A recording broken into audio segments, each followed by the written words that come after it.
Bueno, bienvenidas y bienvenidos a todos a esta segunda conferencia del ciclo que hemos titulado Redefinir la educación o revolución educativa. El título de la segunda conferencia, como veis en el programa, es Entre ideologías y aprendizaje, quien decide que se enseña. Para ello, hoy hemos invitado y está con nosotros Ramón Espejo. Muchas gracias por acompañarnos hoy. Entiendo que muchos de vosotros ya lo conocéis. Voy a hacer una breve exposición de dos líneas del currículum. Es verdad que daría para una conferencia entera todo el currículum de Ramón, pero yo voy a tratar de reducirlo. Bueno, él es catedrático de literatura norteamericana en la Facultad de Filología de la Universidad de Sevilla. Sobre todo conocido porque está especializado en literatura norteamericana. Ha escrito muchas monografías en relación a Miller, a Tennessee Williams. De hecho, es presidente en un caso y fundador de ambas sociedades. Pero yo creo que el motivo fundamental porque pensamos en él y lo hemos invitado hoy es porque en el año 2025 publicó un libro, un ensayo que nos pareció bastante interesante. En este libro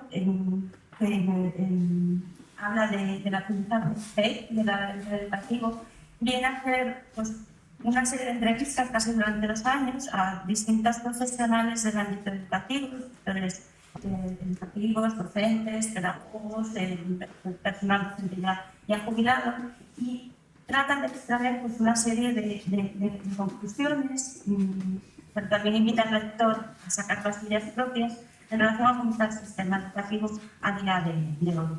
Y casi lo deja al final abierto a invitarnos a un diálogo y a un pacto necesario, creemos todos, en relación a la educación a día de hoy y a la injerencia de los poderes públicos en este sector. Y yo ya termino porque si es deseable escuchar a Ramón y todo tuyo. Muchísimas gracias por la presentación, por no leernos todo el currículum, que ha sido utilísimo, y por invitarme, fundamentalmente. Y a usted, por supuesto, por estar hoy aquí. Yo quisiera empezar con algo que nos suele empezar este tipo de conferencias, y es explicando por qué agradezco la invitación. Y me va a llevar un ratito explicar exactamente por qué agradezco. Yo suelo ser muy sincero y no me gusta agradecer las cosas cuando no siento agradecimiento. En este caso sí las siento. Muchas cosas, con hospitalidad, por pensar en mí, etcétera, pero también por algo que voy a explicar a continuación. Decenas de miles de docentes como yo leen y escuchan todos los días que por muchos años de experiencia docente que acumulen, no dejan de ser intrusos en una profesión que solo conocen quienes han pasado por una facultad de educación. Estas personas, hayan pisado o no un aula, son los expertos. Y todos los demás, parece ser, que practicamos el intrusismo profesional porque, como se nos dice hasta la extenuación, lo importante en educación no es lo que se enseña, sino cómo se enseña. Y en el cómo, estas personas son quienes poseen el conocimiento. Da igual que sea un conocimiento puramente teórico, que muchas veces no esté ni siquiera basado en ninguna evidencia científica, que solamente parta de la ideología y del dogmatismo, que mucho de lo que se propone o se postula no sirve para nada en un aula ni esté basado en la realidad de lo que sucede en las aulas. Ellos poseen la piedra filosofal y los demás, pobres de nosotros, pues deberíamos meramente escucharlos y aprender de ellos, aunque, claro, es decir, por mucho que lo hagamos, siempre seremos unos aficionados, como osamos. Bien. Desde mi punto de vista, esto, lógicamente, ya supongo que detecta la ironía, es una absoluta aberración. Para mí, los expertos en educación son los docentes que acumulan experiencia y que exhiben un compromiso claro con su praxis profesional. Evidentemente, es decir, no nos convierte en buenos docentes ni nos hace saber mucho sobre educación el estar todos los días de 8 a 3 en un centro educativo. Es decir, la cuestión es qué hacemos en ese centro educativo. Hay quien va simplemente a cumplir un horario y hay quien va a hacer una labor. Esos que la hacen, evidentemente, aprenden de lo que están haciendo, intentan mejorar lo que hacen y para mí esos son realmente los expertos. Pero al final son esas horas de aula las que de verdad te forman y gracias a las que aprendes, a las que mejoras, siempre que quieras hacerlo. ¿Puede que haya alguien con años de docencia que sea un mal docente? Pues claro, sí, acumula experiencia, pero no tiene un compromiso claro con su profesión y con sus estudiantes, por lo cual jamás mejorará, porque no tiene la más mínima intención de hacerlo. Van a salir del paso. Pero tampoco ese docente va a aprender mucho aunque lo mandemos durante 20 años a una facultad de pedagogía. En cambio, el que está verdaderamente comprometido observará, aprenderá, experimentará, descartará, leerá, acudirá a cursos, es decir, buscará mejorar y no le hará falta ningún título en ciencias de la educación para saber más, probablemente, que quienes sí lo tienen. El problema es que estos supuestos expertos en educación han pretendido convencernos a los auténticos expertos, esto suena fatal que yo lo diga, pero no hablo en nombre propio, sino en nombre de muchos, porque realmente somos muchos, pero la cosa es que han acabado convenciéndonos de que no sabemos nada sobre educación. Y esto, claro, es decir, es una gran paradoja que unos expertos que afirman que la experiencia es una tontería y solo son útiles los conocimientos teóricos, la literatura científica o pseudocientífica para educar, es decir, que estos expertos que dicen serlo desprecian lo que te convierte en experto, que es etimológicamente la experiencia, que es de donde viene la palabra experto. Es decir, son unos expertos sin experiencia, pero que parecen saber más que quienes sí la tienen.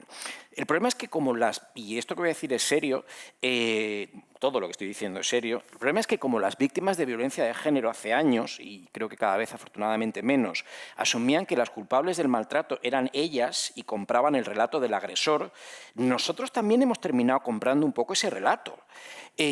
Yo la verdad es que no del todo, a ratos sí, cada vez menos, pero es una lluvia malaya que te das cuenta que está ahí por mucho que intentes evitarla. Es decir, cuando uno viene a estos sitios, pues la primera tentación es pedir disculpas por venir a hablar de educación cuando yo no soy experto en educación. Claro, es decir, luego te detienes un segundo, lo piensas un poco y dices, pero bueno, ¿qué estoy diciendo? Bueno, pues estoy básicamente asimilando y asumiendo, es decir, un papel que nos asignan y que no se corresponde en absoluto con la realidad.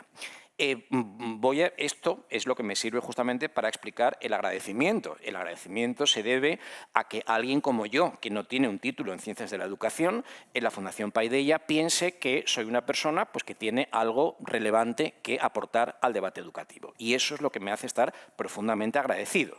De alguna manera, el reconocer que yo y miles o decenas de miles de docentes como yo no somos unos intrusistas, sino que estamos practicando o ejerciendo una actividad profesional de la que sabremos más o menos, pero, en fin, de la que nadie nos puede llamar unos ignorantes, como, por cierto, se hace diariamente en las escuelas de ciencias de la educación. Es decir, quienes practicamos la docencia no tenemos la más remota idea porque no hemos estudiado pedagogía. Bien.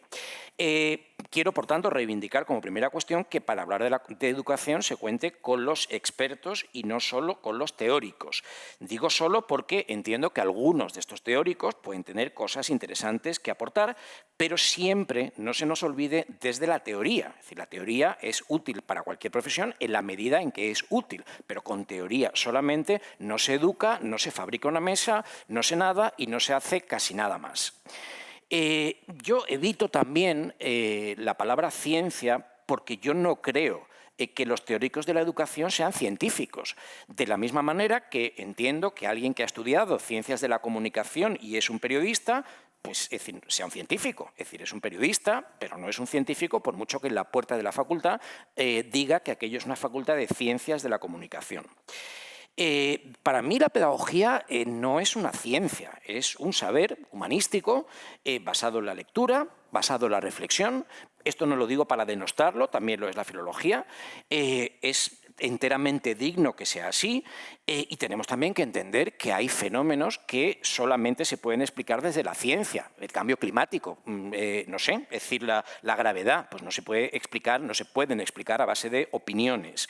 Pero hay otros que no. Es decir, nosotros en el ámbito de las humanidades estamos en un terreno donde las herramientas fundamentales no son el método científico, sino la observación, el conocimiento que se basa en el estudio, hablar con las personas, aprender de sus experiencias, Y todas estas son formas de conocimiento, en mi opinión, tan válidas como el conocimiento científico a la hora de explicar fenómenos que son complejos, como todos aquellos, en definitiva, en los que interviene el ser humano en sus múltiples dimensiones. ¿Existe ciencia pedagógica? Hombre, yo creo que cada vez más, afortunadamente. Para mí la ciencia pedagógica es aquella que no propone lo que hay que hacer, o intenta imponerlo, que es lo que muchas veces ocurre, porque al final eso para mí no deja de ser política disfrazada de ciencia y revestida de autoridad, que insiste en que el emperador está vestido cuando todos estamos viendo que el emperador está completamente desnudo. Decir cómo se deben hacer las cosas no puede ser científico, y eso es lo que la pedagogía intenta, decirnos qué es lo que tenemos que hacer. Es igual de ridículo que un físico que le diga a las partículas subatómicas exactamente cómo tienen que comportarse. Es decir, el científico pues, describirá, explicará, intentará entender, pero no prescribe cómo el mundo físico debe comportarse.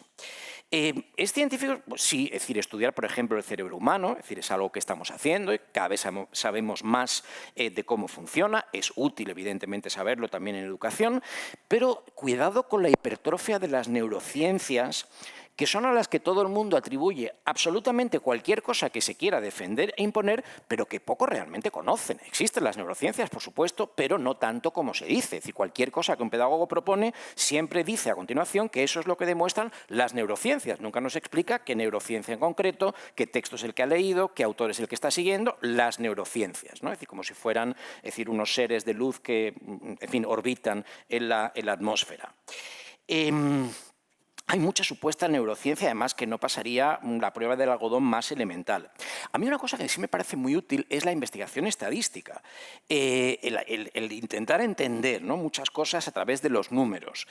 Y es la que menos se utiliza, curiosamente, quizá porque en esa hipertrofia científica en la que nos hemos revolcado, lo único que no parece gustarnos es justamente saber cuál es el efecto real de lo que hacemos, cuánto aprendizaje conseguimos, qué grado de asimilación de las competencias estamos obteniendo con esa enseñanza competencial que tan ufanos proclamamos, cuántos profesores están quemados y quieren dejar la profesión, y les aseguro que no son ni uno ni dos, por qué exactamente, cuáles son sus motivaciones, a lo mejor no todos están quemados por la misma razón, cuánta violencia real existe en los centros, esto no es una ilusión óptica, es decir, existe, es un hecho real, es decir, y no es la que sale en los periódicos, que es la punta del iceberg, es la otra violencia, que a veces es casi peor, esa violencia sistémica, esa gota malaya que no cesa y que no termina de hacer que una persona pueda estar en un lugar de manera decente.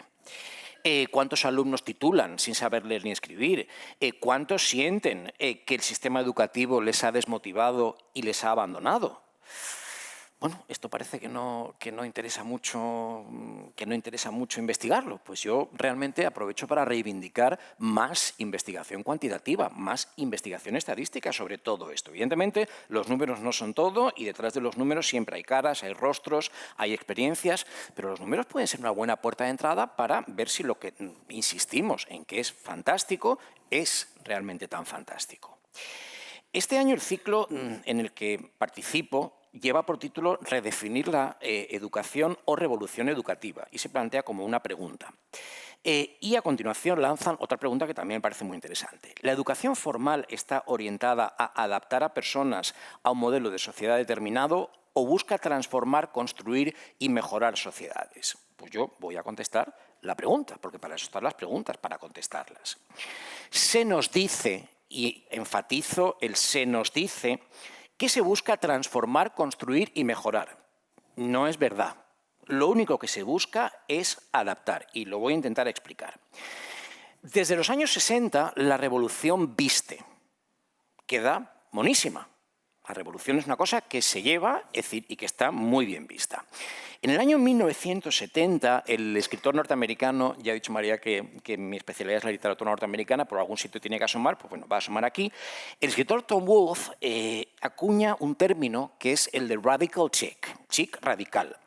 Al descubrir que, como casi todo en la sociedad de consumo, Las protestas y los cambios que se produjeron o preconizaron en esa década de los 60 y en la anterior, enseguida fueron fagocitados por el capitalismo y convertidos en objeto de consumo. En ese ensayo, Woolf, que es un ensayo muy breve, nos habla de las fiestas que se pusieron de moda en aquel momento entre la alta sociedad neoyorquina, a las que se puso de moda invitar a algún radical, siempre uno, porque no sé, fuera que muchos a la vez fueran a liarla, uno, pues no sé, es decir, un Black Panther, un anarquista que hubiera por allí, alguien que hubiera bombardeado algo en protesta por la guerra del Vietnam.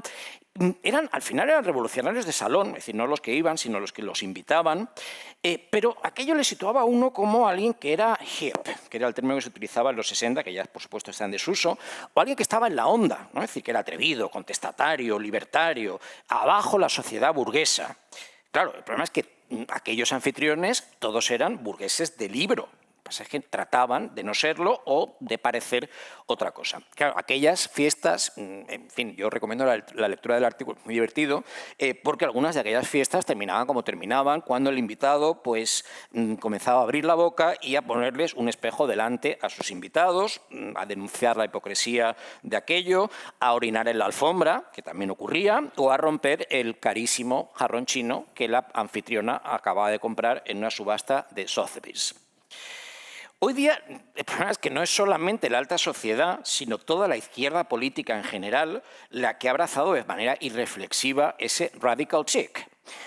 Cuidado, porque es que lo que les interesa a los políticos de izquierda y a cierta clase intelectual no es lo radical de verdad. No nos engañemos y no nos dejemos engañar. Es lo que se vende como radical, pero no supone el más mínimo desafío al status quo más allá de cuestiones meramente cosméticas. Permitir o financiar o subvencionar o promover los cambios de género, el lenguaje inclusivo, regularizar la inmigración. Todo esto es absolutamente necesario, por supuesto, conveniente, pero no tiene absolutamente nada de radical. Radical es denunciar el sistema de partidos que tenemos y que tienen muchas democracias occidentales como profundamente corrupto, como en los años 60 también otro escritor norteamericano de izquierdas, dicho sea de paso, Gore Vidal, decía, que era el azote de la izquierda norteamericana, por paradójico que resulta, y decía que lo único que se decidía en las elecciones norteamericanas era la factura que le iba a costar al establishment tener pacificadas a las clases trabajadoras. Los demócratas pues pagaban un poquito más porque, bueno, es decir, intentaban dar más beneficios sociales, etcétera, y los republicanos eran más tacaños. Pero ahí lo único, según Gore Vidal, que se estaba decidiendo es cuánto nos costaba tener tranquilitos a aquellos que no deberían estar tan tranquilitos porque nos estamos quedando con todo. Es decir, que al final, el fin último es que todo siguiera siempre igual o cambiar algo para que no cambiara nada. No nos engañemos. A nadie que viva del sistema le interesa que el sistema experimente ninguna transformación significativa. Y yo no sé si esto le suena referido a la sociedad de hoy día también en nuestro país. Miren ustedes, radical realmente soy yo. Es decir, aquí el radical soy yo. Radical es oponerse a la tecnología o hacer un uso crítico de la misma. Eso es radical. Radical es oponerse a la inteligencia artificial y preguntarle a toda esa gente que cuando sacamos el tema nos dice que eso es un tren en marcha y que no nos queda otra que subirnos, pues radical es preguntarle a esa persona ¿y qué pasa si yo no me quiero subir a ese tren porque no va donde yo quiero ir? ¿Y qué pasa si me hago daño subiendo a ese tren? ¿Y quién ha puesto en marcha el tren? ¿Y a dónde va ese tren? ¿Y para qué va a ese lugar? ¿Costaba mucho trabajo que el tren no fuera tan rápido para que yo me pudiera subir sin matarme? Es decir, preguntar todo eso es radical. Radical es consumir de manera responsable, dejar de contaminar el mundo viajando estúpidamente a lugares que no se visitan sino que se consumen. Radical es no usar los servicios de empresas depredadoras, y voy a citar 3, IKEA, Airbnb, Ryanair. Radical es tirar el móvil a la basura y coger un buen libro. Esto sí que es realmente radical. Esto es radical, de verdad. Radical es exigir que los políticos y sus amigos dejen de controlarlo todo y a todos y reclamar mayor protagonismo para la sociedad civil. Y estamos hablando de eso justamente en la comida. Pero lo anterior no es lo que hacen esos que hablan de transformar y mejorar sociedades. Su transformación es tenernos más o menos contentos, darnos pan y circo y alejarnos de cualquier planteamiento en profundidad sobre el mundo que estamos creando y sus severísimas disfunciones. Se habla de sostenibilidad, pero todo se reduce a arañar un poquito a punta del iceberg sin atacar de verdad las causas de fondo de la degradación planetaria, que son la codicia de unos pocos a quienes nadie se atreve a poner freno. Se habla de pensamiento crítico, pero lo único que se hace es manifestarse media hora por la paz sin pararse a pensar cómo nuestro modo de vivir es tan culpable de muchas de las guerras que nos rodean como lo son quienes directamente las provocan. A los políticos no les interesa que las cosas cambien de verdad y mucho menos que se produzca la revolución, porque saben perfectamente que la revolución acabaría en primer lugar con ellos. Y me remito a todas las revoluciones en la historia de la humanidad. No ha habido una sola que venga desde arriba, todas han venido desde abajo y los que estaban gobernando han terminado como han terminado. Hablando de historia, esa historia que, por cierto, casi ha desaparecido de los centros educativos, convertida pues eso, en una laminita de papel de seda translúcido que colorea un poquito el presente, lo adorna, y en las cuestiones que algunos quieren promover usando como excusa el pasado, pero sin llegar en ningún momento a conducirnos, a proporcionarnos una auténtica comprensión del ser humano y su devenir por este mundo, porque claro, eso requeriría esfuerzo, tiempo, lecturas, conversaciones serias, pararse a pensar, escuchar distintos puntos de vista, respetarlos. Ningún político quiere que eso ocurra. La historia, qué tontería, qué estupidez, qué cosa tan prescindible. Mucho más importante es, por ejemplo, la asignatura que ha introducido hace relativamente poco el Gobierno de Canarias. El Silvo Gomero. No quiero ni saber de dónde han sacado las horas para el Silvo Gomero, pero bueno, nos lo podemos imaginar, ¿no? Bien, o sea, recopilando, se habla de transformar, de construir, de mejorar, pero como se dice ahora la gente joven, no nos vengamos arriba porque aquí lo único que se hace es hablar de ello y fingir que se busca. Lean ustedes, bueno, en fin, no, esto es un poco cruel, pero si alguno tiene tiempo que se lea alguna ley educativa, cualquier ley, en realidad, es decir, el BOE, ¿no? Es decir, cualquier ejemplar del BOE, o cualquier discurso, sobre todo de los de izquierda, y cuenten el número de veces que se utilizan estas palabras, transformar, construir y mejorar. Todo el día estamos transformando, construyendo y mejorando. Pero son palabras huecas. Es decir, son palabras tan huecas como ese anuncio de papel higiénico que nos dice que usando esa marca vamos a ser más felices que usando la otra. Es igual de hueco. O el de Airbnb, que este también es fantástico, que dice que pernoctando una noche en uno de sus alojamientos seremos locales y no turistas. Por favor, basta ya de insultar la inteligencia. Bueno, dice, ¿en serio alguien cree que la educación de hoy es como me dijo en una ocasión Álvaro Marchesi, que imagino que saben que es uno de los artífices de la LOCSE, que la educación de hoy es mejor que la de hace 40 años? ¿De verdad alguien piensa eso? Si lo fuera, ojalá. Si lo fuera, se habrían disparado los índices de lectura, tendríamos personas jóvenes que no se dejarían engañar por las redes sociales porque tendrían criterio para no hacerlo, serían más fuertes, caerían con más dificultad en las adicciones, no serían tan consumistas, el machismo lo habríamos erradicado por completo, la violencia sería un recuerdo, habría una curiosidad intelectual, también hablábamos de eso, que nos haría a todos mucho mejores, pero esto no es así. ¿Dónde está esa transformación, esa mejora y esa construcción? Porque yo lo que veo aquí es todo lo contrario. A lo mejor es que no estoy mirando en el lugar correcto, pero yo veo todo lo contrario. Hemos normalizado que estamos transformando, mejorando y construyendo y nos hemos instalado en el pensamiento mágico de que las cosas ocurren porque yo digo que ocurren. Pues bueno, solo me temo que hay transformación si todos asumimos que debemos vivir de otra manera y nos implicamos en una mejora real del mundo en que vivimos que, siento decirlo, requiere trabajo, esfuerzo, reflexión y renunciar también a tanta vacuidad y estupidez como nos rodea. Y ya les digo que transformar es incómodo, es doloroso, requiere sacrificios y requiere incomodidades. ¿Cuál es la consecuencia de esa transformación fake en el ámbito educativo? Citando el título del libro.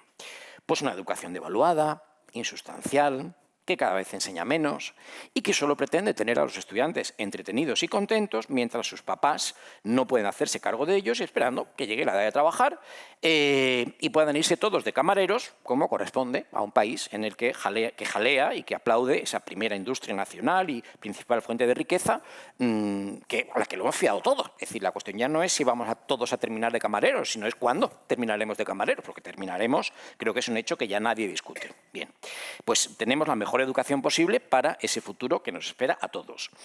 El problema es que, claro, es decir, es más complicado todo esto, porque como todo esto, esta educación camareril, se nos ha vendido como el epítome de la mejora, de la revolución educativa, mola, pocos o casi nadie se atreven a levantar la voz de alarma.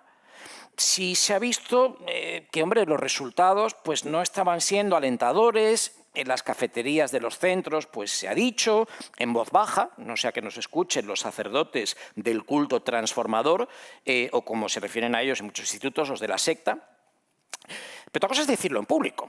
Claro, es decir, pocos se han atrevido para que no les acusaran, como se ha hecho, de retrógrados, nostálgicos del franquismo, fascistas, tengo aquí toda una lista, defensores de la letra con sangre, entra los reyes godos, este es muy bueno, y los apuntes amarillos, ¿no? Y hay más, por supuesto, pero bueno, voy simplemente a citar unos cuantos. Las palabras en nombre de las cuales las cosas se cambiaban eran bonitas y todo el que se opusiera al cambio pues había que descalificarlo. Por unas descalificaciones con ninguna sustancia. Es decir, porque esto de los reyes godos, ni yo estudié los reyes godos, ni conozco a nadie que estudiara los reyes godos, ni sé quiénes son los reyes godos, ni me importan un pimiento los reyes godos. Pero bueno, es decir, aparentemente cuando uno se atreve a cuestionar alguna cosa, pues inmediatamente salen a relucir los reyes godos, pobrecitos, que no les dejamos tranquilos descansar como merecen.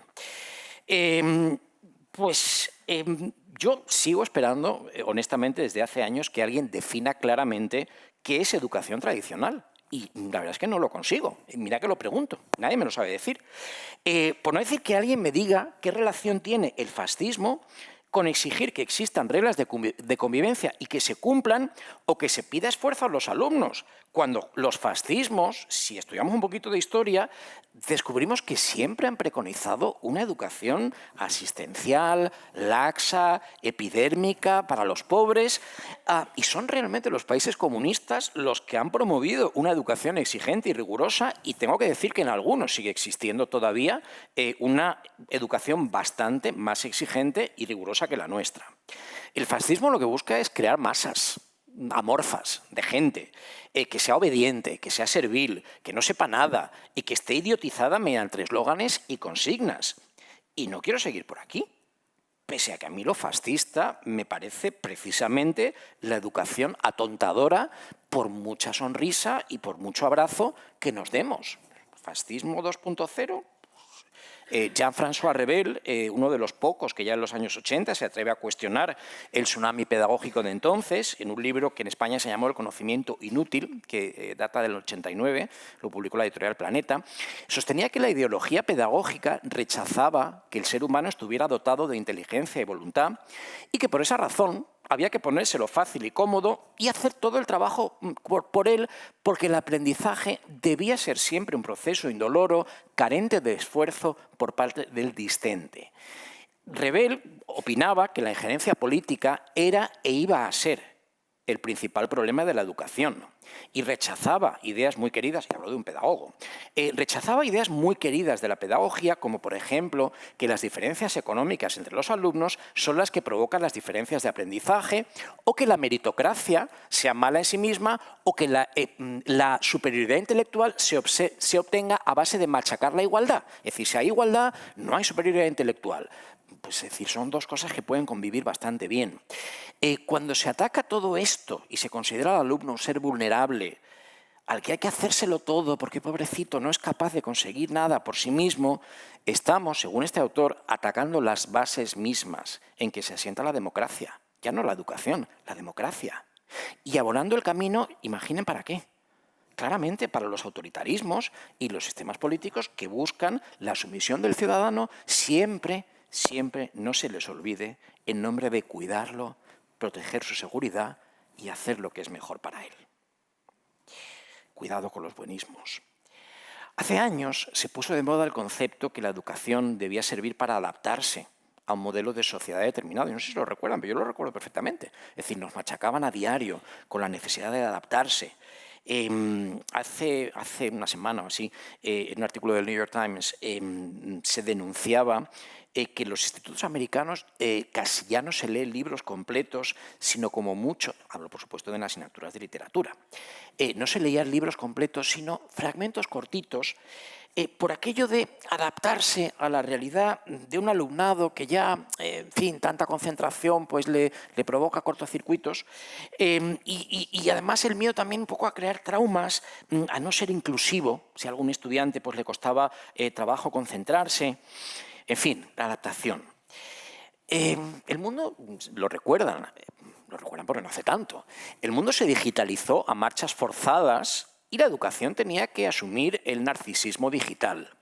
Se llenaron, como recordamos todos, de chatarra informática los centros educativos. Es decir, aquello estaba lleno de ordenadores que 2 años después estaban en la basura, en el contenedor, porque bueno, ni se habían utilizado, ni servían para nada.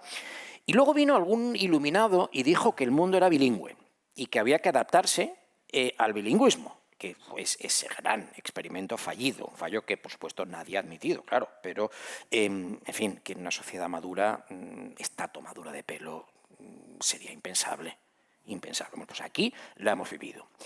Y ahora nos dicen, ahora vamos a meternos en una caverna todavía mucho más peligrosa, que es la de la inteligencia artificial, y también hay que adaptarse, por supuesto. Busquen y seguro que encuentran miles de cursos sobre cómo hay que utilizarla en las aulas y cómo no debemos desperdiciar esa gran oportunidad. Y pongo lo de oportunidad entre comillas porque, en fin, a mí también me tendrán que venir a explicar dónde está la oportunidad. Pero bueno, luego llegaron los móviles, que también nos acordamos, y había que adaptarse. Y los metimos en el aula. Nos decían que aquello había que utilizarlo en el aula porque es que aquello, claro, es decir, era el mundo de hoy y que no podíamos seguir como en el siglo XVIII. Bueno, pues nada, móviles al aula. Ahora ya no nos gustan los móviles al aula y ahora los tiramos a la basura. Bueno, pues viva la coherencia, ¿verdad? Ya por no hablar, pues yo qué sé, es decir, de aquello que también nos tuvimos que adaptar a que todo está en Internet, ¿no? Es decir, los conocimientos son una tontería porque todo está en Internet y hay que estar todo el santo día delante de la dichosa pantallita. Ahora parece que ya no queremos estar todos los días delante de la pantallita. En fin, bandazos, ¿no? Es decir, que evidencian, yo creo que a las claras, que no hay un modelo educativo, que no hay una apuesta a largo plazo por la educación, que lo que hay son ocurrencias que duran por lo que duran todas las ocurrencias, 5 minutos. Pero bueno, ahí seguimos. Todo lo anterior de la adaptación estuvo vinculado, y yo vuelvo a estas 3 palabras que no paro de repetir, pero que es culpa de la Fundación Paideia, que las ha puesto en el título, yo simplemente las repito, todo esto se hizo en virtud de la transformación, mejora y construcción.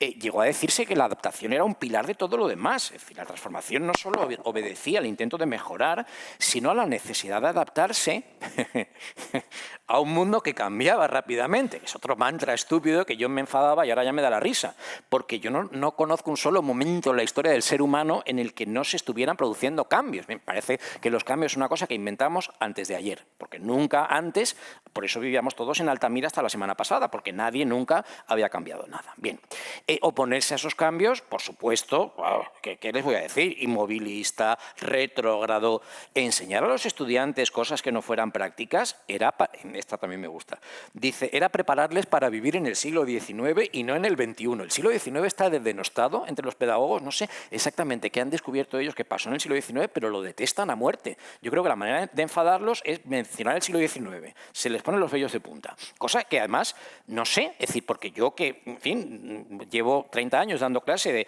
literatura y cultura del siglo XIX, no sé yo que los conocimientos en el siglo XIX estuvieran ahí, no sé, flotando por el aire, inundando los cuerpos y las vidas de las personas. Yo creo que era más bien al revés, pero bueno, en fin, se repite como se repite, pues ya está. Es decir, la gente piensa que dice algo muy profundo y ahí se queda, ¿no?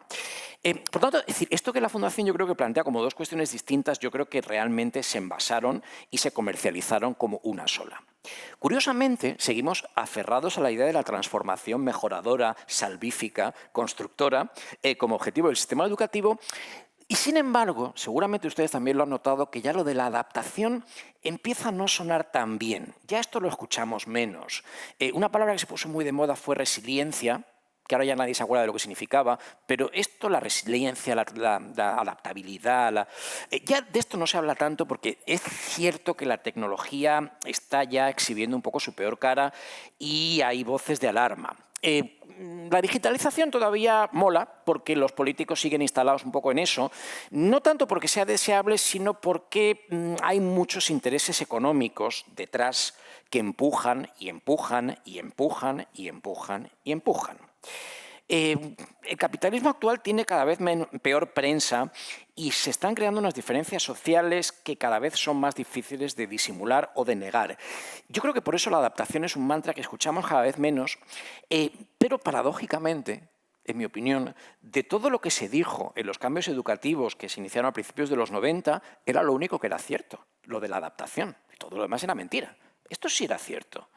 Es verdad que no se nos explicó bien, es decir, que no se nos dieron los detalles, que no se nos contaron las implicaciones, pero es verdad que en eso no mentían.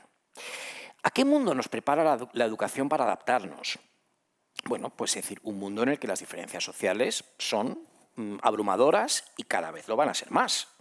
Unos pocos, de todos es conocido, se están haciendo con absolutamente todo, y los demás pues tenemos que prepararnos para servirles con la mayor docilidad mientras vivimos de una manera cada vez más indigna. Y todo esto en el supuesto primer mundo. Del tercero, mejor ya ni hablamos.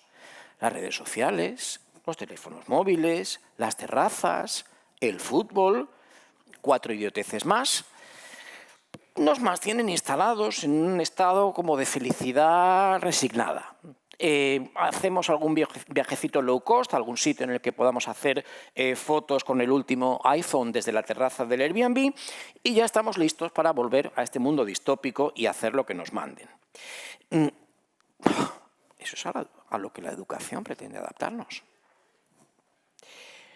¿Aguantaríamos todo esto si fuéramos personas formadas, cultas, empoderadas mediante el conocimiento, con una buena formación? Yo creo que en absoluto. Pero ni sabemos bien qué está pasando, ni pensamos por nosotros mismos, porque nadie nos ha dado las herramientas ni conocimientos para hacerlo, y hablo de las dos cosas, porque yo creo que los conocimientos no se entienden sin las competencias y los conocimientos, ese viejo y aburridísimo debate de si conocimientos, competencias, bueno, es otra cosa en la que nos han hecho perder el tiempo, pero realmente no existen competencias sin conocimientos y viceversa, es decir, son dos cosas que se complementan y bueno, pues no pueden existir de manera independiente. Realmente no sabemos muy bien cómo actuar y tampoco lo deseamos. Porque, claro, es decir, los narcóticos que consumimos y con los que algunos ganan fortunas, y no me refiero a los que se venden a las 12 de la noche en las esquinas, nos arrebatan la voluntad y algo igual de importante, que es la capacidad de atención, que es de donde surge el pensamiento complejo y el deseo de profundizar en la realidad. ¿Y quiénes nos han llevado a esto? Los agentes económicos, sirviéndose de esas grandes pantallas tras las que se escudan, que son los políticos. No quedan ya políticos que sean capaces de hacer frente a los intereses económicos. Unos son más honestos, otros tratan de disimular, en unos pues supongo que buscarán contrapartidas económicas, otros pues por miedo, por pasividad, por mediocridad. Los habrá que de verdad crean que limitando las terrazas de los bares para que la calle sea vivible y transitable estamos causando pérdidas económicas irreparables que nos llevarían a la ruina y a la mendicidad. Bueno, también los hay convencidos de que con una paguita aquí y otra allá, pues ya vamos a rehacer el mundo de una manera menos injusta, redefinir la forma en que funcionan los mercados y cómo las élites obtienen su riqueza. Y otros a lo mejor son básicamente personas bastante cínicas. ¿Qué le interesa al sistema económico? Ciudadanos serviles, que no sean demasiado infelices. También les interesa disimular, ser sostenibles. Una educación de calidad transmitiría la idea de que solo seremos sostenibles si dejamos de permitir que unos pocos impongan su voluntad y se hagan con todo. Pero eso no puede ser. Y por eso lo único que se nos dice es que aprendamos cuál es el contenedor adecuado para cada residuo. A eso le dedicamos, por supuesto, proyectos, murales, actividades de toda índole, horas y horas y horas y horas que le arrebatamos a las cosas que de verdad importan. Pero eso nos permite sentirnos buenos y concienciados sin ningún esfuerzo. Otro anatema. Mientras que las causas del empozoñamiento de nuestro mundo quedan silenciadas. Es decir, yo tengo mi casa llena de cubos de basura de todos los colores. Pues los principales contaminantes y responsables del cambio climático contaminan cada vez más y no menos. Cuando vamos a alguna plaza a manifestarnos por la igualdad, la sanidad pública, la paz, nos sentimos grandes luchadores. Y mientras nos tomamos la caña de después, quien tome cañas, nos felicitamos por nuestro enorme grado de compromiso. Es una gran falacia. En nuestro mundo se están cometiendo algunas de las mayores atrocidades que la humanidad ha conocido, y no solo en lugares que está de moda mencionar, como son Ucrania o Gaza, sino en muchos otros, de los que no se habla, porque los conflictos son más complejos de resumir en los 30 segundos que dura una noticia en el telediario o de los 2 parrafitos en un periódico o en un tuit. ¿Alguien se acuerda, por ejemplo, de Timor Oriental? ¿Sabe lo que está pasando allí? Ahí lo dejo. Somos comprometidos y solidarios solo cuando no hace falta esfuerzo. Todo tiene que ser divertido, rápido, fácil. Y así, créanme, no se arregla el mundo, ni se contribuye a mejorar el mundo. Así es como educamos, sin embargo, divirtiendo o creyendo que lo hacemos, porque también se acuñó y se sigue utilizando la expresión muerte por PowerPoint, que la utilizan los alumnos para el profesor que está tras PowerPoint, pensando que aquello es muy dinámico y muy entretenido, cuando lo que están es bostezando como no han bostezado en su vida, como si no hubiera un mañana.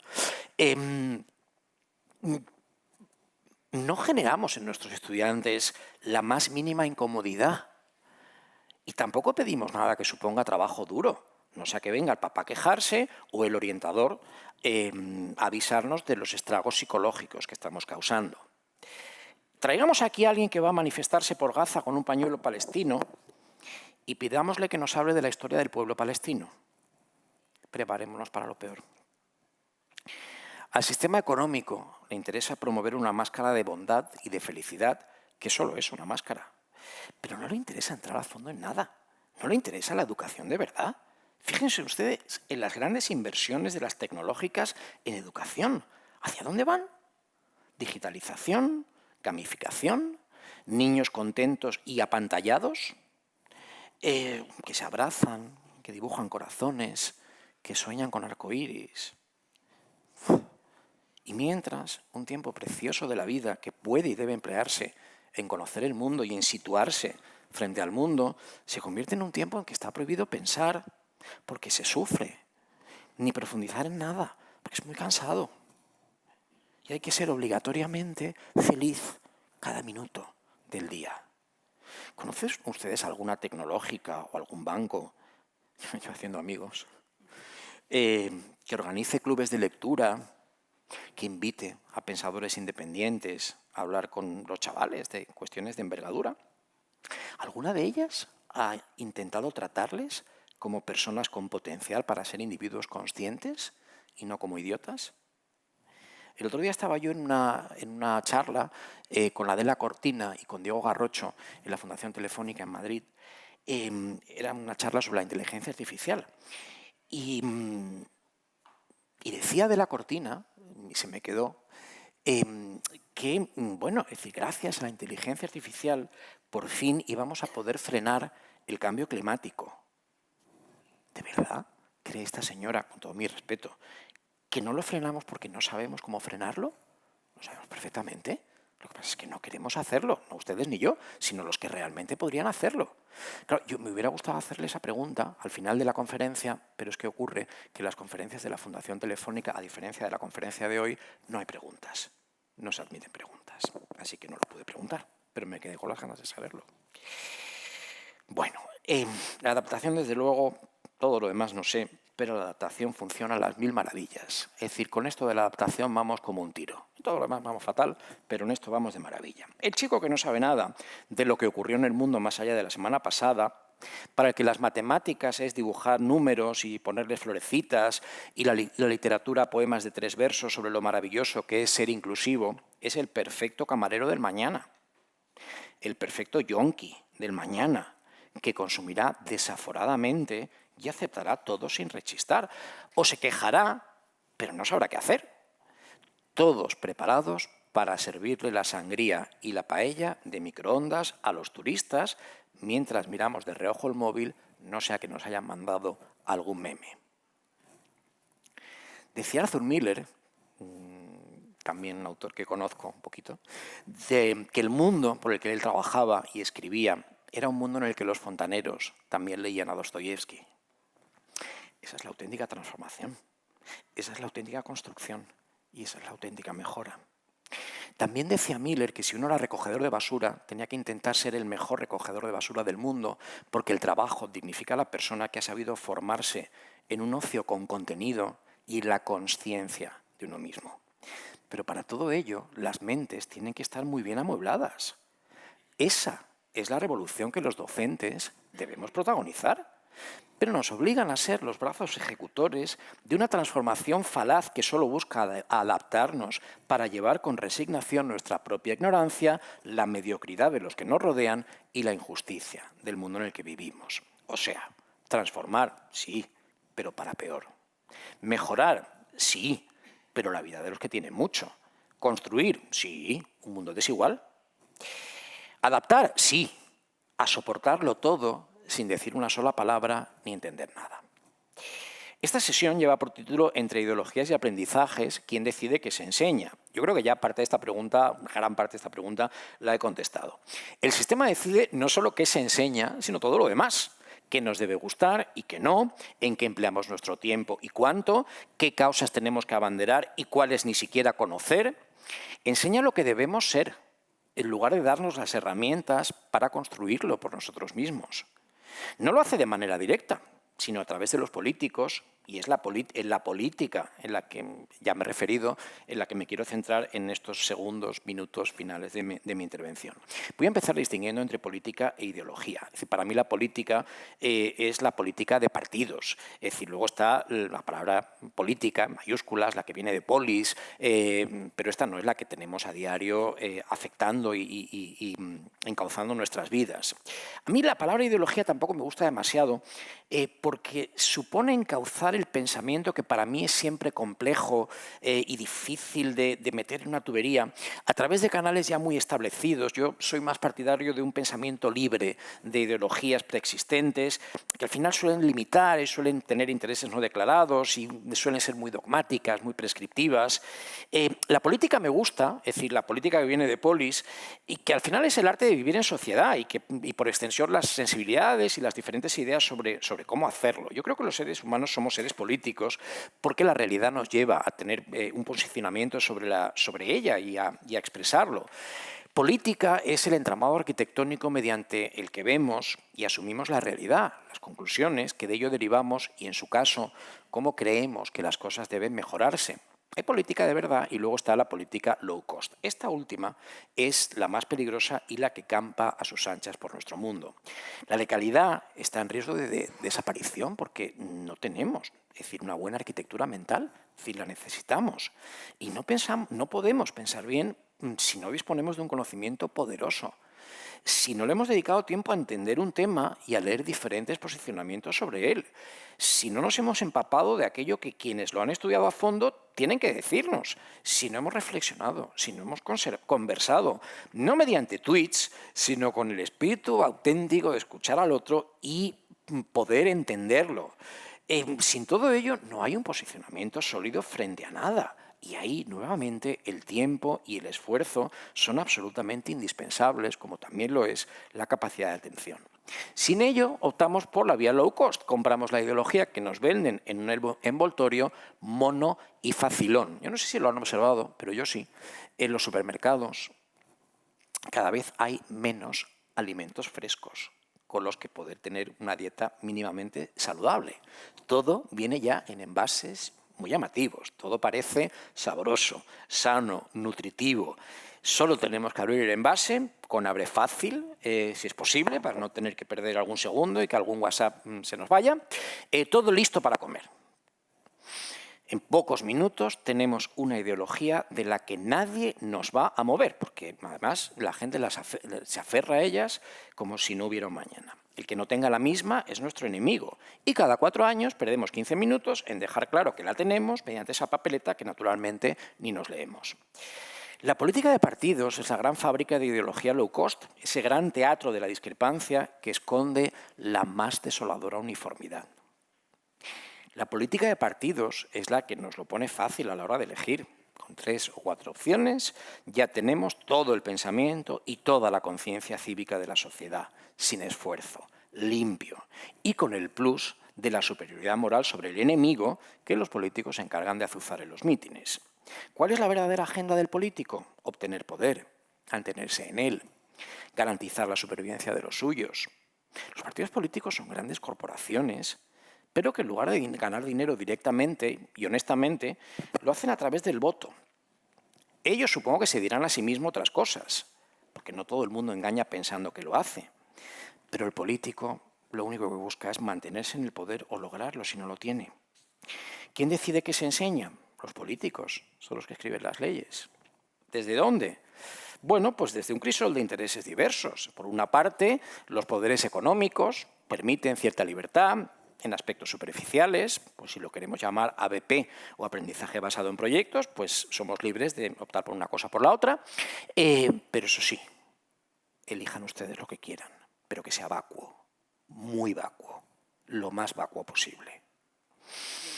¿En ciertas escuelas privadas se puede enseñar de verdad? Bueno, en algunas sí. Hombre, alguna élite tendrá siempre que haber, y hombre, esas necesitan tener una buena formación. Para los demás, que soy yo, no sé ustedes, pero soy yo, es decir, inteligencia emocional, pero claro, de bote. Mucha digitalización, mucha cacharrería tecnológica, poco contenido. La persona bien formada es menos consumista, es más difícil de manipular, y eso no interesa. Por otro lado, el político siempre mira de reojo a sus votantes y es consciente de que hay que darles contento, porque claro, cada 4 años vienen y me tienen que votar. ¿Qué quiere la mayoría de las familias respecto a sus hijos? Que triunfen. Cuando un niño trae buenas notas, a ningún padre se le ocurrirá preguntarle qué ha aprendido para comprobar si esas buenas notas responden a algo. ¿Qué hace el político? Bueno, pues se asegura mediante leyes que esas buenas notas crecen como la espuma y transmitir así al votante que todo va bien y que sus hijos están en un sistema que reconoce su brillantez, porque ¿quién no es brillante? Como decía Manu Sánchez el otro día en un monólogo, es que en este país ya no quedan tontos, ¿no? Porque todo el mundo haga lo que haga, aunque sea escupir, dice, qué bien has escupido. Bueno, por otro lado, todos los modelos educativos que vienen implantándose, sobre todo el competencial, son complejos de evaluar. Es otra cuestión. Y ante eso, el docente, muy desconcertado, pues al final opta por otorgar aprobados generalizados. Es decir, ¿cómo voy yo a suspender a un alumno en empatía si yo no le he visto asesinar a nadie? Será empático. ¿Cómo lo voy a suspender? ¿Qué pruebas tengo para demostrar que ese chico no es empático? Bueno, ahora ahí, lo saben ustedes perfectamente, hay algoritmos que consiguen que haga lo que haga el estudiante, terminará promocionando porque unas cosas, por razones que yo no soy capaz de explicar, compensan las otras y si le hemos puesto una buena nota en su capacidad para respirar de manera compasada, pues ya eso compensa el 0 en conocimiento matemático y promociona. Estoy exagerando, no mucho. Los ámbitos de conocimiento, esta otra cosa, el trabajo por proyectos, ¿no? Es decir, todos son un paso más hacia una evaluación necesariamente favorable de todo, cada vez más alejada de la realidad, con menos implicación del docente y mucho más de las máquinas y quienes las programan, o sea, los políticos. Es decir, se metieron en qué se enseña y ahora se están metiendo en cómo se evalúa, por no decir que la LOMLOE se metió también en cómo había que enseñar por decreto. Bien. Que esto, en un mundo normal, pues estaría ya en el Tribunal de Derechos Humanos de La Haya, porque vulnera el derecho a la libertad de cátedra, pero bueno, no está, ni se le espera. También puede haber quien piense que aunque tenga que dar aprobados masivos, pues va a enseñar de verdad. Pero no nos engañemos, cuando el aprobado es masivo, el alumno, porque todos hemos sido alumnos y lo sabemos, pues al final prescinden de intentar aprender, sabiendo que hagan lo que hagan, pues promocionan. El otro día estaba hablando con un docente de una localidad del País Vasco que me decía que un padre le preguntaba a su hijo, pero además a cara de perro, permítanme la expresión, con todo el descaro, que para qué iba a ponerse a estudiar si terminaría aprobando de todas formas. Esto es un padre que le dice esto a su hijo. Es gravísimo. Bueno, los aprobados por imperativo legal no eliminan, desde luego, la posibilidad de enseñar, pero lo dificultan tanto que al final termina desapareciendo. ¿Cuál es el estímulo para esforzarse en aprender algo si el principal, que es la satisfacción de haber aprendido y el deseo legítimo de promocionar y avanzar, lo erradicamos de las escuelas? Los pedagogos dicen que una mala nota traumatiza al estudiante, lo frustra, acaba con su vida, lo destruye. No hay ninguna evidencia científica de que esto sea así. Porque, entre otras cosas, habría que examinar toda la vida de ese estudiante para ver si realmente se ha producido esa destrucción inclemente que dicen los pedagogos que viene avalada por la literatura científica. Yo creo que más bien es al revés. Es decir, lo que acaba con la vida de un chico es permitirle promocionar sin que haya aprendido nada u otorgarle una buena nota por un trabajo mediocre o malo, porque es lanzarle un mensaje muy dañino, y es que la vida funciona como en realidad no funciona. Acostumbrarlo a que todo sea fácil y lanzarle a un mundo en el que nada lo es y cada vez menos. Cuando los pedagogos lanzan esas consignas tan irresponsables en pro del facilismo, no lo hacen en nombre de la ciencia, lo hacen en nombre de su ideología, de falsos ideales, de palabras bonitas, del deseo de prosperar a costa de su alianza tácita o no tanto con el poder político, a quien le interesa muchísimo, a eso sí, que su vaciamiento del sistema educativo tenga una base supuestamente científica y no sea demasiado evidente. Por no dejarme nada fuera, recordemos que es la Administración la que paga a los inspectores que van a los centros a comprobar que el éxito es la tónica y que ningún docente retrógrado va a matarnos el relato con suspensos y exigencias de otra época. Nunca se nos dice cuál, pero de otra época. También la Administración elabora un sistema de calificación, en Castilla y León, por ejemplo, con unos algoritmos incomprensibles que hacen que suba el profesor la nota que suba la aplicación informática, esta siempre será mágicamente transformada en éxito para el alumno. Éxito para el alumno y el fracaso de todos nosotros como sociedad, por supuesto. Yo no sé si lo saben, pero se lo digo, yo vengo de Andalucía. Hace años la Administración decidió que aquellos docentes que aprobaran a todo su alumnado tendrían un complemento salarial. Claro, llamar a esto compra de aprobados es ser malicioso y mal pensado. Me queda una pregunta por contestar y muy poco tiempo.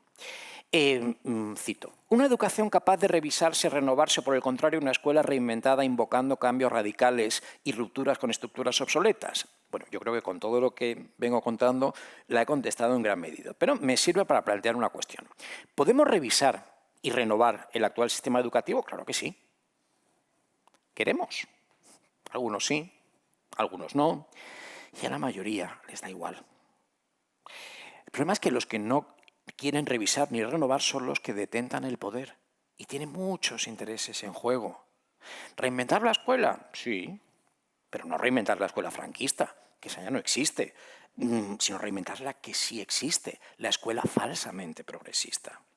Transformarla para que sea de verdad progresista. ¿Cambios radicales? Sí, pero de los verdaderamente radicales. O sea, poner 4 pantallas más o cambiar Google a modo IA no es radical. Radical es silenciar los dispositivos y que ellos nos sirvan, en lugar de nosotros a ellos. Radical, vuelvo a mi argumentación, es denunciar los intereses ocultos. Radical es pedir conocimiento poderoso.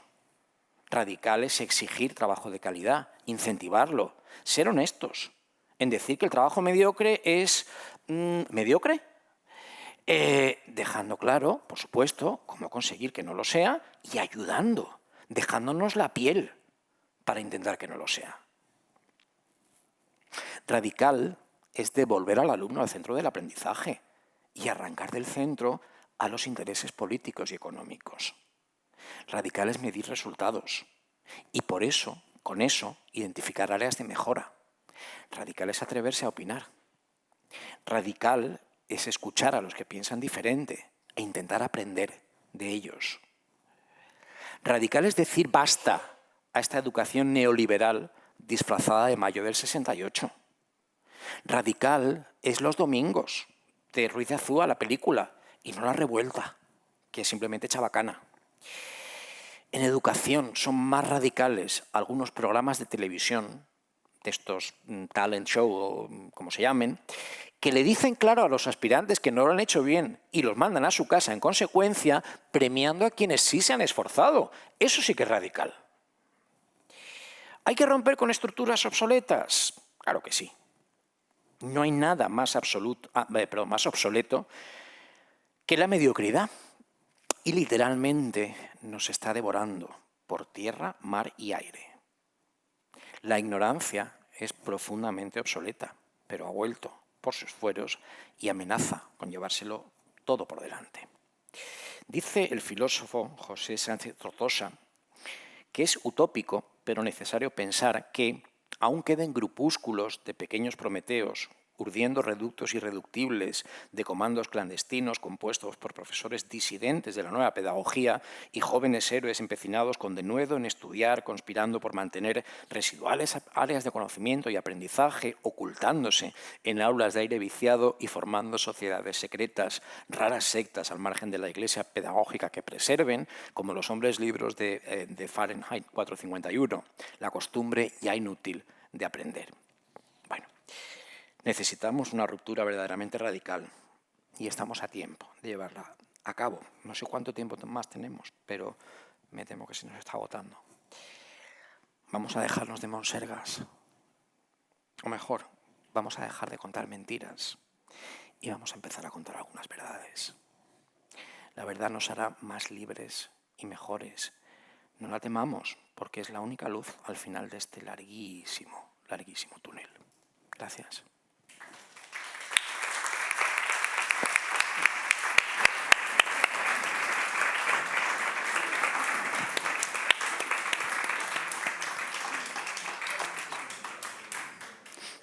Muchas gracias, Ramón. Bueno, yo creo que estáis deseando no intervenir. Vamos a abrir ahora un espacio para que todos los que queráis podáis hacer preguntas o reflexiones en relación a la exposición de Ramón. No sé si alguien quiere empezar. ¿Sí?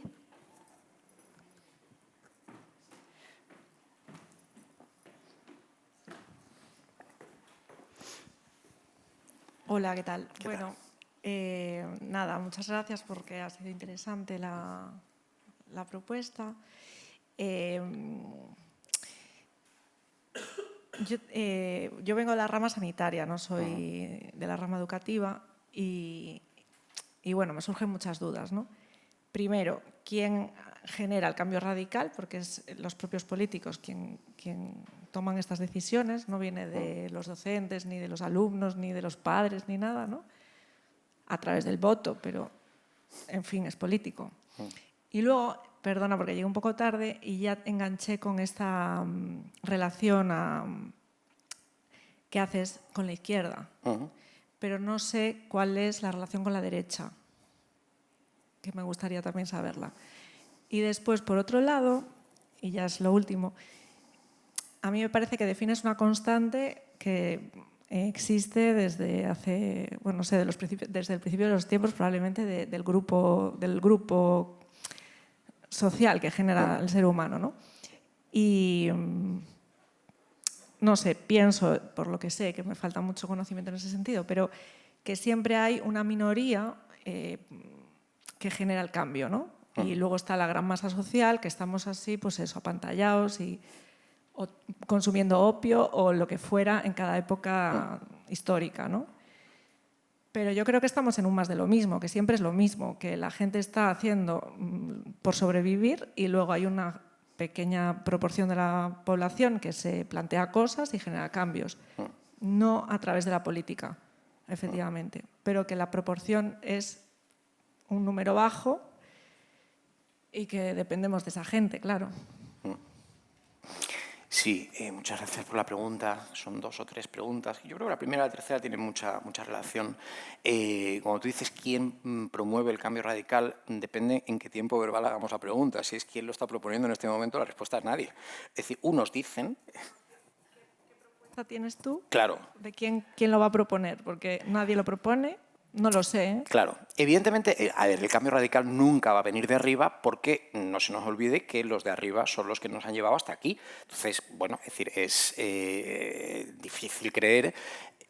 Está pasando en otros países, también hay que decirlo. Es decir, está pasando en Suecia, pasó en Portugal. Es decir, que hubo, es decir, desde la política, iniciativas muy interesantes para cambiar las cosas. Y de hecho se cambiaron. Es decir, en Portugal se hizo, luego se revirtió y bueno, ahora no se sabe muy bien qué va a pasar, pero ahí están. En Suecia están muy decididos. De hecho, es decir, incluso han pedido perdón por haber abrazado ciertas cosas que en su momento parecía que, bueno, es decir, era la panacea y que han resultado no serlo. En Dinamarca están también replanteándose muchas cosas, lo han hecho también en Países Bajos.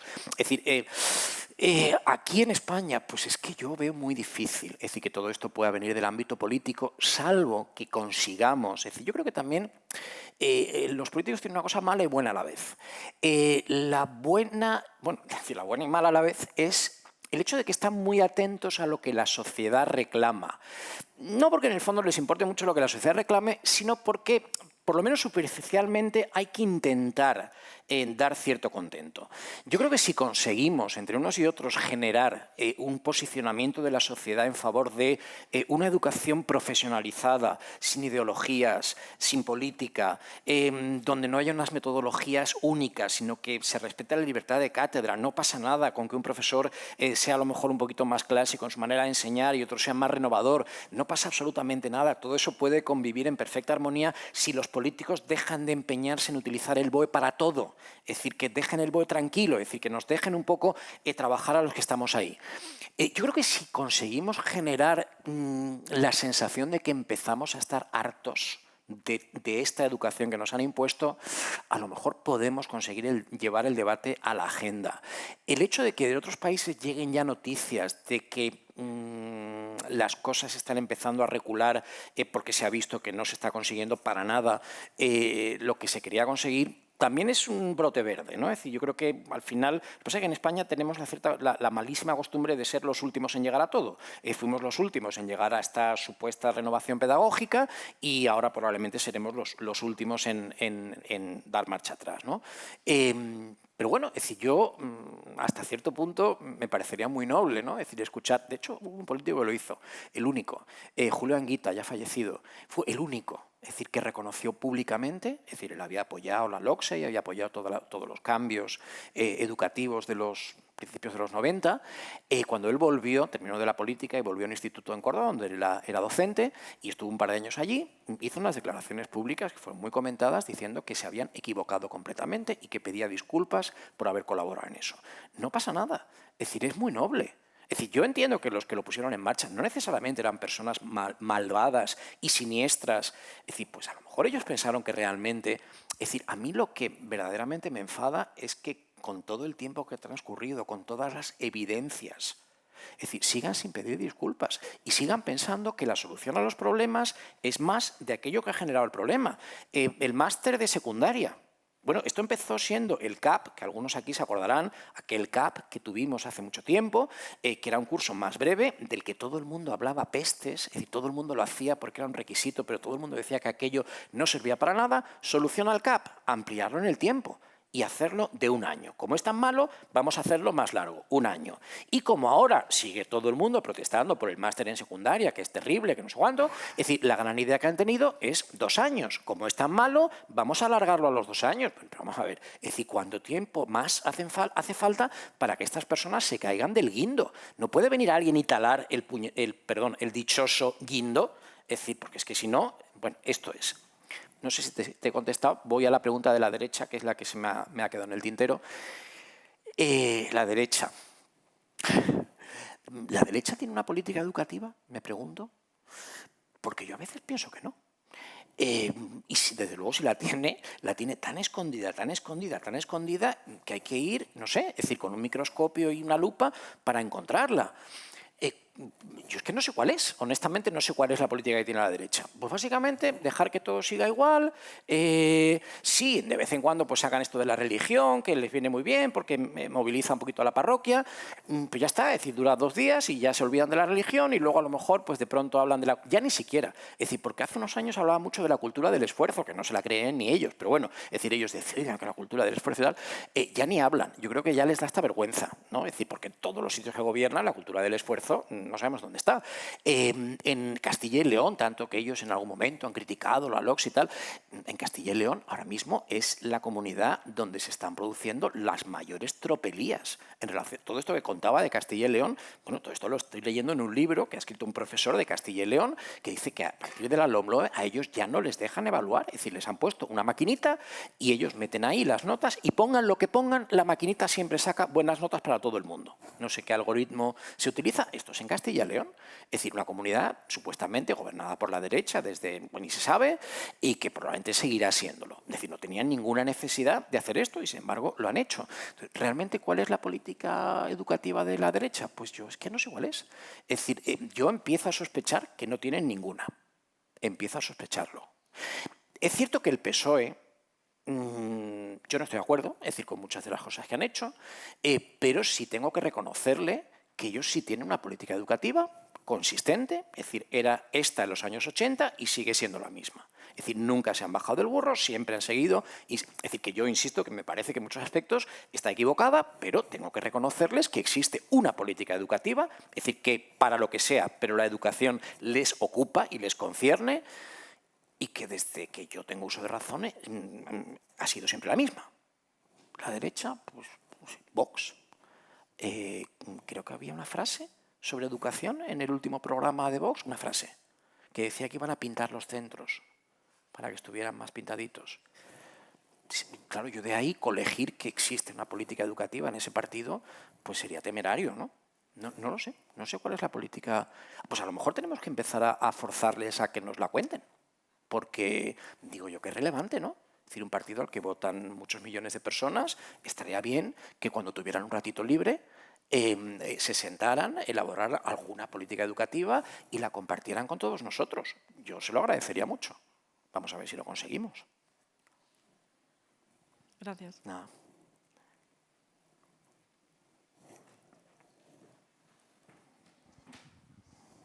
Hola, buenas tardes. Hola, buenas tardes. Muchísimas gracias por compartir todo y ayudarnos a reflexionar y a pensar.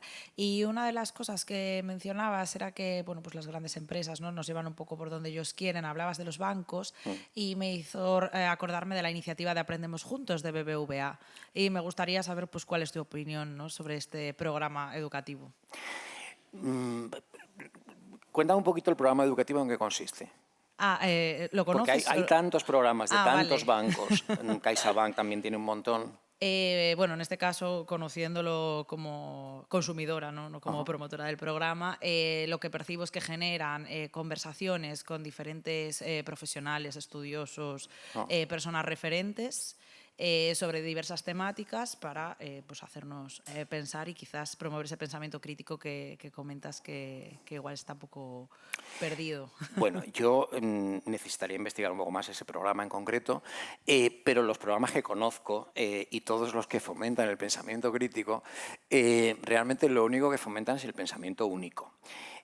Puede haber matices, es decir, a la hora de invitar y de elegir a quienes invitan, pues a lo mejor te invitan a alguien que es muy partidario de la gamificación y otro que es más partidario de otra cosa parecida y bueno, ahí se genera un mínimo debate y bueno, da la sensación como de que hay diferentes posturas, es decir, ningún banco va a invitar a nadie que plantee realmente una crítica seria del sistema educativo. Porque al final, es decir, los bancos tienen que ver con los mercados y los mercados son los que en último extremo están detrás de todo esto. Por tanto, es decir, que un banco invite a alguien que vaya a cuestionar, depende del alcance del acto.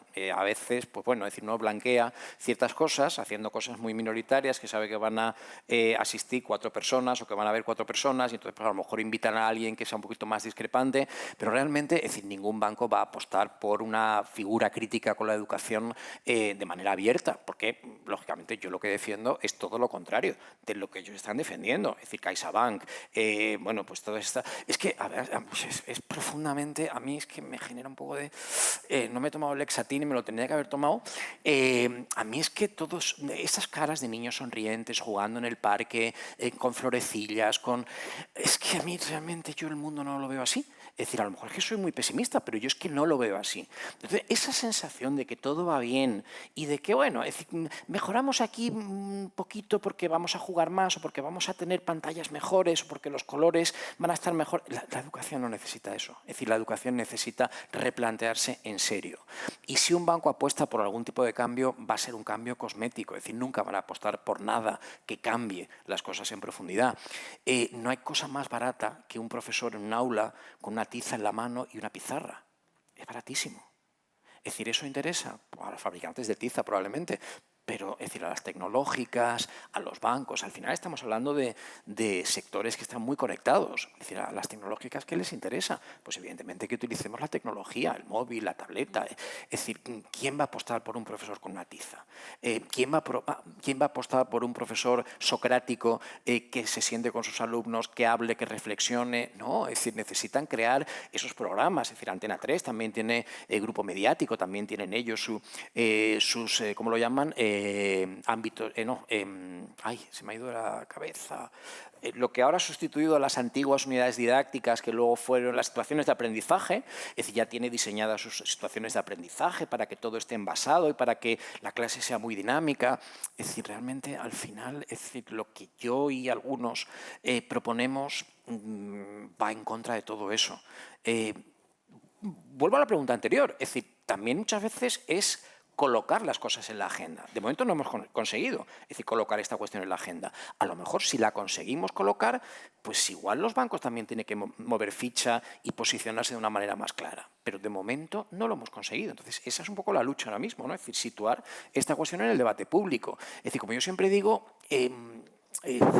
si el médico no te cura, es decir, si tú vas con un dolor al médico, decías que eras del ámbito sanitario, si vas y no te cura y tú al día siguiente sigues con el dolor, tú te das cuenta de que el médico no ha hecho nada y vas a decirle que te sigue doliendo. El problema es que en educación todo se ve muy a largo plazo. Es decir, si la educación de hoy es buena o mala, lo vamos a ver dentro de mucho tiempo. Y para cuando lo veamos, ya va a ser tarde. Es decir, ¿a quién voy y le reclamo? Que me enseñe lo que hace 20 años no me enseñaron y que a lo mejor ahora me vendría muy bien, es decir, para afrontar el mundo. Eso hace que sea difícil colocarlo en el debate público, es decir, porque no tiene consecuencias inmediatas. Es decir, todo desde fuera parece que va muy bien, porque ya se encargan ellos de maquillar las cifras para que todo vaya muy bien. De hecho, esa es su principal batalla ahora mismo. Es decir, que no haya suspensos, porque claro, el suspenso genera alarma y ellos no quieren que haya alarma, es decir, porque no les conviene. Bueno. Me he ido por las ramas, pero no. Gracias. A ti. Buenas tardes. Buenas tardes. Verás, según el criterio de felicidad que utilicemos, es posible que los niños, chicos, jóvenes mejor adaptados sean los que se sienten más felices. No distorsiono, por así decirlo, ¿no? Entonces, he tenido experiencias con jóvenes que tienen a lo mejor un mayor pensamiento crítico, una mayor sensibilidad o conocimientos en un área determinada, que se sentían infelices, o por lo menos ellos sentían esa percepción, decían que ellos eran raros, ¿no? Y yo les decía, no sois raros, sois diferentes, sois maravillosamente diferentes, ¿no? Entonces, ¿cómo podríamos enfocar esto? Una palabra sobre esto, si nos puedes decir, ¿no? Sobre el sentirse diferente sin sufrimiento, ¿vale? Sin ese sufrimiento personal. Y me gustaría también, si como nombraste lo de la violencia sistémica en las aulas, si podrías decir una palabra sobre esto. Gracias. Es una pregunta muy interesante, porque yo también a veces me pregunto a mí mismo, ¿no? Es decir, si la consciencia nos hace más felices o más infelices. Cuando sabemos lo que realmente pasa, nos cuesta mucho trabajo seguir siendo felices con las cosas que antes nos hacían felices. ¿Cómo se puede conseguir llevar eso a la educación? Pues vuelvo a lo mismo, es decir, a través de la reflexión, a base de una educación poderosa, a base de entrar en las cuestiones a fondo. Es decir, mi principal frustración es que veo que todo es muy epidérmico. Somos muy inclusivos, pero realmente la inclusión, es decir, conseguir la inclusión es algo tremendamente difícil, tremendamente costoso. Requiere mucha energía, requiere muchas horas, requiere mucho esfuerzo, requiere hablar mucho con ellos, requiere que de verdad entiendan que el mundo es mejor si es inclusivo. Es decir, no se consigue con un mural, no se consigue haciendo un trabajito en el que todos ponen una palabra bonita, es decir, no se consigue así, es decir, se consigue a base de sufrimiento. Yo vuelvo a repetirlo, de sufrimiento. Yo creo que el conocimiento, la consciencia, no siempre te hace más feliz, pero te hace más capaz de afrontar la infelicidad. Es decir, yo creo que cuando tienes consciencia, cuando la infelicidad llega, porque es inevitable, es decir, en algún momento de la vida llega, tienes más herramientas para combatirla, has leído más, has leído probablemente cosas escritas por personas que han pasado por algo parecido, tienes amigos de mejor calidad, es decir, tienes buenas amistades con las que a lo mejor te puedes refugiar, es decir, a lo mejor no tienes 15.000 amigos en Facebook, pero tienes 3 buenos amigos con los que de verdad puedes hablar de cosas interesantes. Es decir, yo creo que la felicidad es una palabra que tendríamos también que redefinir, porque asociamos felicidad a estar permanentemente contentos y alegres, y a veces felicidad es más bien un poco equilibrio, ¿no? Es decir, el equilibrio, la madurez, ¿no? Es decir, para saber distinguir el grano de la paja, lo que es importante de lo que no es importante, para relativizar cosas que no tienen tanta importancia y que a veces también tendemos a hacer mucho drama, ¿no? Es decir, de lo que realmente no debería ocuparnos tanto. Y la segunda cuestión que me has planteado, perdona, era lo de la violencia en las aulas. Me preguntabas, ¿posibles soluciones o qué hacemos con ella?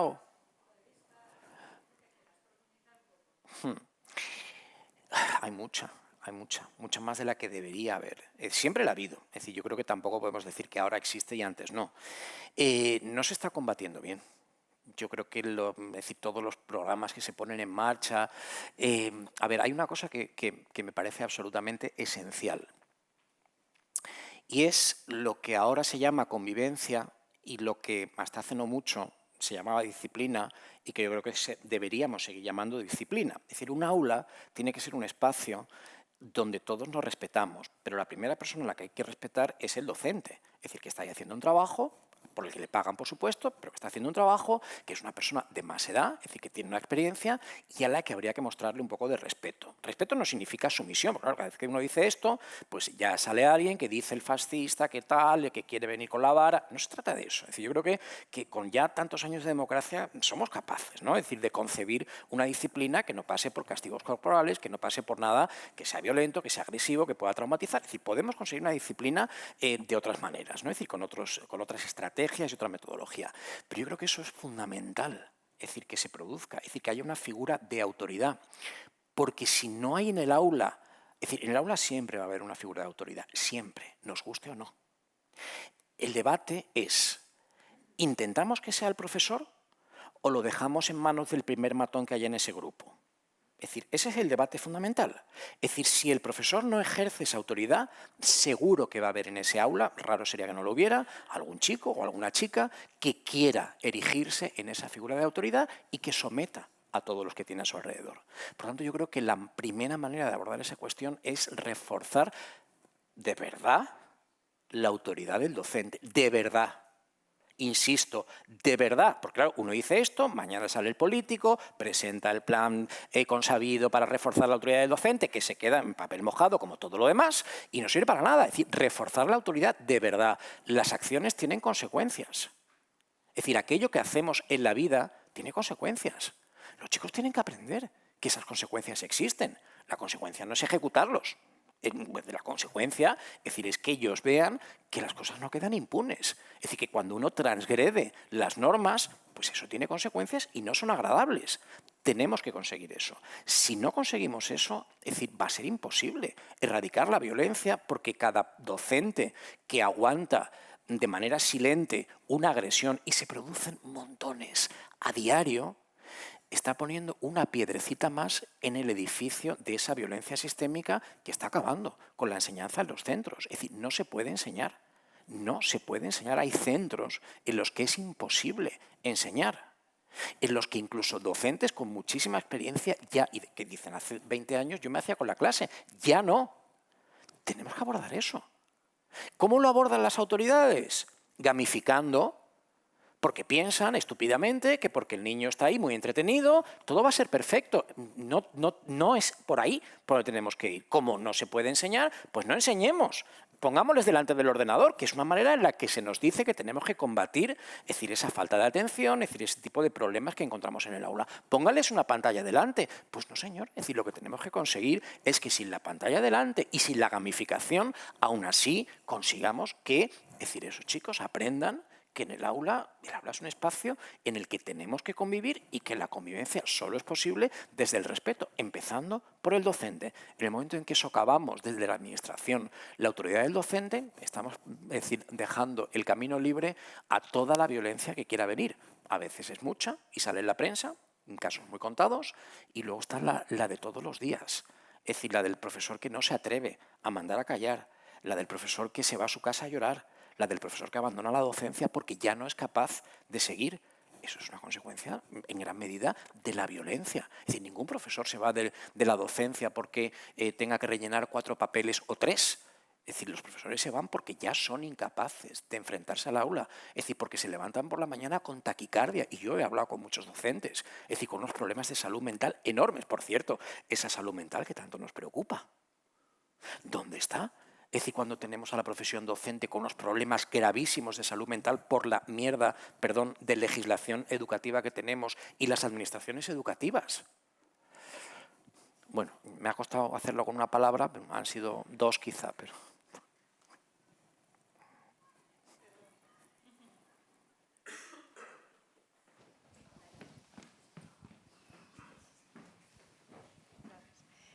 Nada, bueno, que es que por añadir un poco en esto, porque es muy interesante, creo, yo soy de la rama sanitaria de salud mental y bueno, veo todos los días el sufrimiento de los menores y de los profesores y de los sanitarios y es como un poco un escenario un poco lamentable porque no tendría por qué ser, ¿no? Y bueno, se me ocurría como propuesta que en salud mental o en la rama sanitaria en general, el cambio a nivel psicoterapéutico y demás viene el primer factor, digamos, imprescindible es la adherencia, ¿no? Con el terapeuta y esa conexión o sintonía o lo que quieras que genera un cambio. Y yo creo que en el mundo docente puede ser que el aprendizaje, el cambio hacia el aprendizaje constructivo venga de la adherencia con el docente. Y quizás sea más fácil cuando hay una codocencia en el aula porque protege a la figura docente, ¿no? Y facilita un trabajo en grupo con los alumnos. No sé. Yo lo que te puedo decir es que no suele. Es decir, cuando algo funciona bien, pues funciona bien también con 2 docentes o con 4. Cuando algo no funciona, es decir, yo he hablado con... Sí. Tiene que haber posibilidad de relación docente-alumno. Y bueno, a eso me refiero, que para que se dé ese espacio relacional tiene que haber un contexto que lo facilite, ¿no? Ya. A ver, sí. Es decir, en parte yo estoy de acuerdo. Es decir, también depende mucho de la figura del docente, ¿no? Es decir, y de cómo afronte ese grupo. Es decir, lógicamente, estrategias que hace medio siglo podían funcionar, pues ya hoy no funcionan, ¿no? Es decir, afortunadamente no funcionan. Bueno, en algunas cosas hemos mejorado, ¿no? Lo que pasa es que, a ver, hay una cosa que a mí me preocupa. No tenemos 3 docentes en España, ni 10, ni 20, ni 100, ni 1000. Tenemos muchísimos, muchísimos. En España, cualquier país. Es verdad que hay docentes que consiguen entablar esa comunicación, es decir, que son capaces de, bueno, es decir, hacerse respetar, no, yo creo que no hay que tener miedo a decirlo, hacerse respetar ante el alumno, lo cual implica, es decir, respetarte a ti mismo, respetarlos a ellos, no, en fin, es decir, no saber cuál es tu lugar, es decir, no abandonar ese lugar. Por supuesto, lo que pasa es que no podemos pretender que todas y cada una de las personas que mandamos a un aula tengan la capacidad de hacer eso. Hay gente más tímida, gente más introvertida, gente que tiene más problemas para relacionarse. Y yo creo que más allá de esto, que es importantísimo, es decir, y que lo hacemos todos, lo intentamos hacer todo. Es decir, yo cuando entro en un aula por la mañana, lo primero que intento es ganarme al aula, porque sé, aunque sea de manera egoísta, es decir, porque sé que mi trabajo va a ser mucho más fácil y más placentero si me he ganado al aula que si empiezo pues enfadado y, es decir, todos lo hacemos. Pero también entiendo que hay compañeros pues, que a lo mejor pues, no tienen la capacidad. Por eso creo que es importante desde la administración establecer unas normas de juego. Es decir, la limpiadora que limpia bien y la limpiadora que limpia mal, claro, es decir, ambas tienen derecho a que se las respete de la misma manera. De la misma forma que un médico simpático tiene el mismo derecho del mundo a que se le respete en su trabajo que un médico antipático. Es decir, lo ideal es conseguirlo sin necesidad. Al final yo creo que el aula siempre es un espacio de confianza. Es decir, yo confío en el alumno y el alumno confía en que lo que yo le estoy enseñando, efectivamente, cada uno con su estilo, pero al final tiene que ser un espacio de confianza. El problema es que, bueno, es decir, tenemos que prever, es decir, el legislador tiene que prever que esa confianza no siempre, en el 100% de los casos, se va a crear, que el docente, en el 100% de los casos, no va a ser capaz de hacerse con una situación y, por tanto, yo creo que tenemos que tener una legislación que apoye la labor docente, incluso en caso de personas que la ejercen, bueno, es decir, y que a lo mejor no tienen la capacidad. Hay otra opción, que es decir, hacer un seguimiento de esa labor docente muy exhaustiva y aquel docente pues que vemos que realmente, es decir, no tiene las cualidades, es decir, que no sabe hacer o crear esa codocencia, como tú la llamabas, bueno, apartarlo de la profesión. El problema es quiénes lo reemplazan, porque no estamos sobrados de profesores. Es decir, ya hay especialidades en las que no tenemos profesores. Con lo cual, bueno, es decir, puede ser una forma, ¿no? Es decir, hacer un máster lo suficientemente amplio como para que veamos las capacidades. Claro, pero es que el modelo MIR tiene sus inconvenientes, y es que la profesión docente ni está tan bien valorada, ni está tan bien pagada. Es decir, a nuestros profesores no nos los quitan en el extranjero, a los médicos sí. Bueno, yo creo que hay que darle una vuelta. Están intentando hacer una especie de modelo MIR con ese máster de 2 años. Pero bueno, yo soy poco optimista, porque lo que no funcionaba en unos meses se alargó a 1 año, funcionaba aún peor. El que ahora lo conviertan a 2 años, si es que, mire usted, es que el yogur está caducado. Pues tómese 2, ¿no? Es que están caducados los 2. Pues tómese 3 entonces, no es que el tercero también está caducado. Un poco eso, ¿no? Es la dinámica.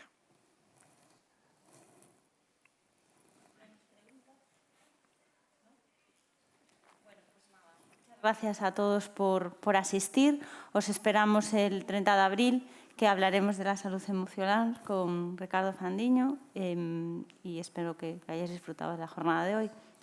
Gracias.